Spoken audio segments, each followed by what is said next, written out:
Hey folks, it's Patriot Nurse, and in today's segment I want to discuss with you pandemics, global conflict, and the spread of disease which we are long overdue for.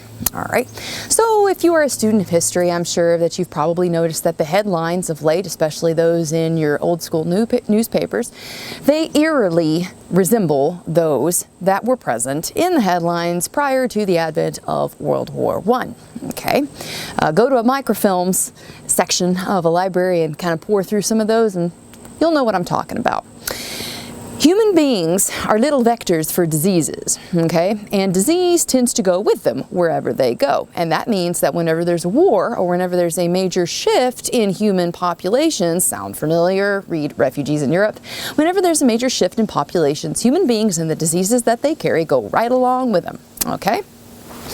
If you have paid attention to disease and the way that it spreads throughout time, human beings, whenever they are moved suddenly, tend to bring diseases of the place they were in to a brand new place where they're going. And the place where they're going oftentimes doesn't have the same level of immunity to the old school diseases that they brought with them. Okay?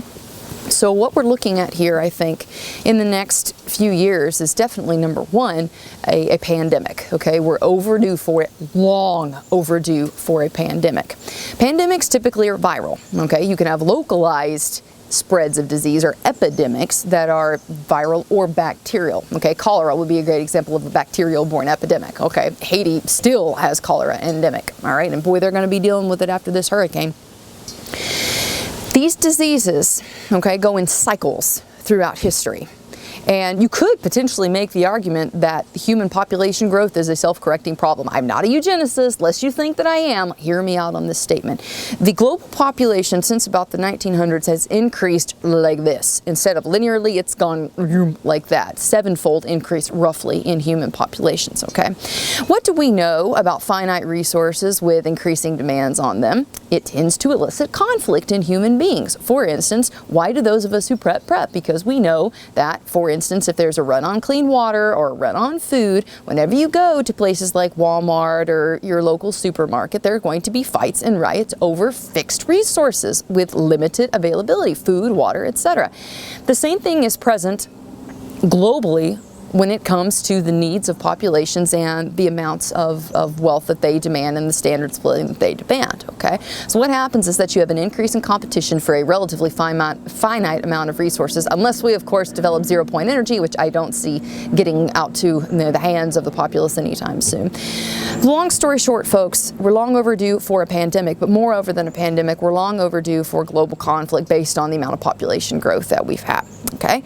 And when you look at what's happening in the Middle East, we're ripe for these two things going on. You know, Syria and ISIS and the growth of that entire festering sore of radical Islam is going to, I think, drag the world into its next global conflict. We are setting up to butt heads again with Russia, and I don't think that that's going to turn out particularly well. Or forget the Russians, it could be the Chinese provoking stuff again with Taiwan or whatever, okay? There's a whole myriad of things that could pop this festering sore. Whenever you have global conflict and massive amounts of population shift, you're going to see disease go with it. And why am I driving this home to you today? Because I'm not sure how long it is that we have left, to prepare for these things, but it is safe to say that you have less time tomorrow than you have today. Throughout history, whether it's Napoleon and all of his men bringing typhus everywhere they went, throughout history, wherever you have global conflict and massive amounts of shifts of people going back and forth, you're going to have disease go with it. Now, we have gotten insulated to the ravages of disease thanks to the era of antibiotics. All right, and of course, antibiotics only work on bacterial-borne diseases, okay? And of course, antivirals only work on viral-borne diseases. We have gotten so cushioned to the reality of mortality with disease that we don't even really see it as a pressing threat. But I'm here to tell you that that perspective, like seeing disease as a thing of the past, that's not going to be the case for more than a couple of decades max. It's just not going to happen. We have outsprinted Mother Nature for too long, and she will win the marathon when it comes right down to it. Various different men and women who have alphabet soup qualifications at the end of their name have expressed grave concerns that we will be in the post-antibiotic era very soon.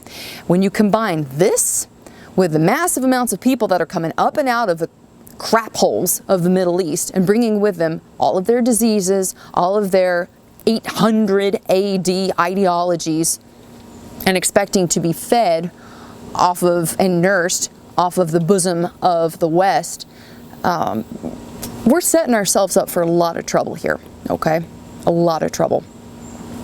When you combine these people that are moving undocumented, unscreened, unchecked into these different areas of Europe, all it takes is for one person to hop on an airplane to go to, say, Frankfurt, and then from Frankfurt to, or for instance, Charles de Gaulle to go through Paris.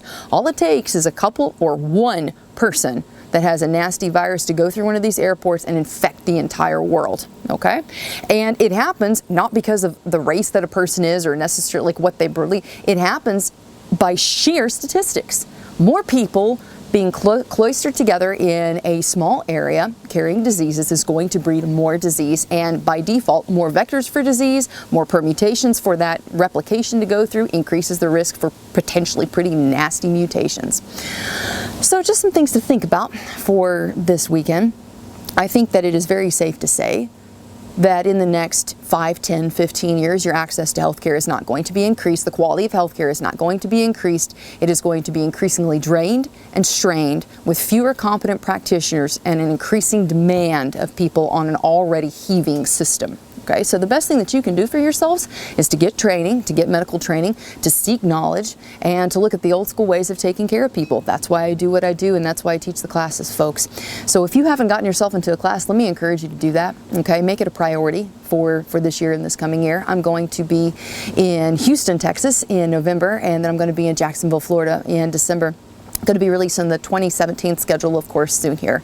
So stay tuned to that as well. I hope you enjoyed the video today. If you did enjoy the video, please subscribe to me, like me on Facebook, and follow me on Twitter. And for now, it's Patriot Nurse signing off, and I'll see you guys later. Bye.